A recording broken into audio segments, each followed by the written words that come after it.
Bonjour, c'est Serge de l'Investisseur français et j'ai énormément de lecteurs qui me demandent mon avis sur Tammy Cabage.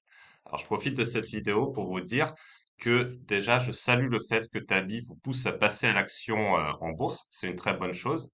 Et puis même dans sa formation payante, il conseille par exemple des stratégies ETF et les stratégies ETF, effectivement, si vous êtes débutant en bourse et que vous voulez vous placer sur une démarche d'investissement à long terme, c'est quelque chose qui a du sens. D'ailleurs, Warren Buffett ne cesse de vous dire que si vous investissez sur une très longue période dans l'indice S&P 500, ça pourrait bien marcher pour vous. Et Warren Buffett, c'est quand même le meilleur investisseur du monde officiellement aujourd'hui.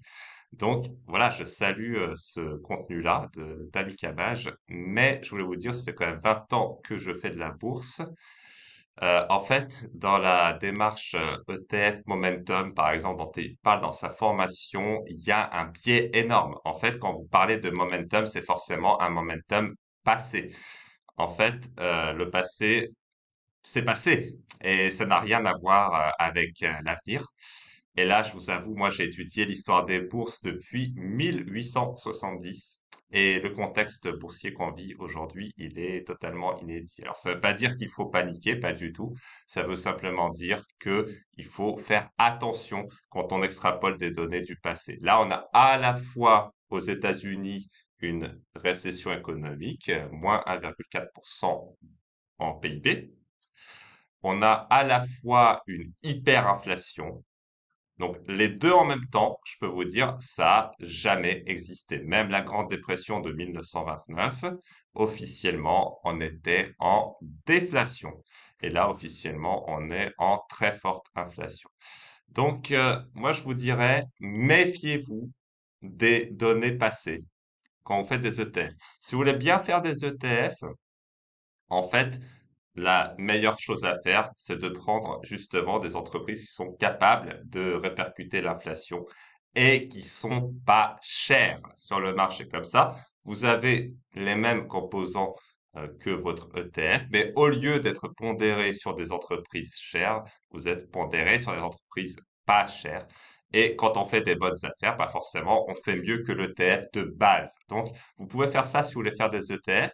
Après, moi, j'ai une démarche qui est beaucoup plus simple. En fait, vous achetez les sociétés les plus rentables du monde uniquement quand elles sont pas chères. Comme ça, au lieu de suivre beaucoup de sociétés dans un ETF et de pas savoir ce que vous faites, vous prenez que des entreprises que vous connaissez bien et qui sont pas chères et qui sont en bonne croissance et qui sont capables de répercuter l'inflation. Ça vous permet de suivre un très petit nombre de sociétés et de surperformer les ETF. C'est exactement, bien sûr, la méthode qu'applique Warren Buffett, sauf que Warren Buffett aujourd'hui est très riche, donc il est obligé d'acheter des entreprises qui sont déjà très grosses. Vous, comme vous êtes un petit investisseur, Warren Buffett d'ailleurs, il vous le dit, si moi j'étais un petit investisseur, je ferais 50% par an facile, parce que justement, il aurait un plus vaste choix d'entreprises à choisir. Donc, moi, je vous dis, prenez les meilleures entreprises du monde qui sont pas encore les plus connues, achetez-les au moins 2 fois moins cher que les entreprises que vous avez dans vos ETF, et comme ça, sur le long terme, vous allez vraiment surperformer. Tout ça en travaillant très peu de temps, parce que les entreprises de qualité, il y a juste à les laisser travailler à votre place, vous n'avez rien à faire, quoi.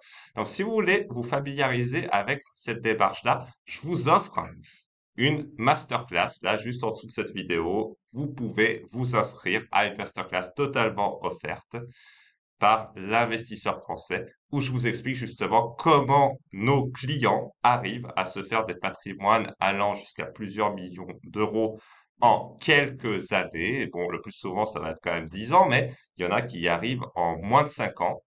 Et je vous montre justement comment on fait ça en investissant dans des entreprises extrêmement qualitatives, avec une très belle croissance, très belle rentabilité, en prenant très peu de risques et très très peu de temps. Donc si ça vous intéresse, inscrivez-vous à la masterclass juste en dessous de cette vidéo. À bientôt!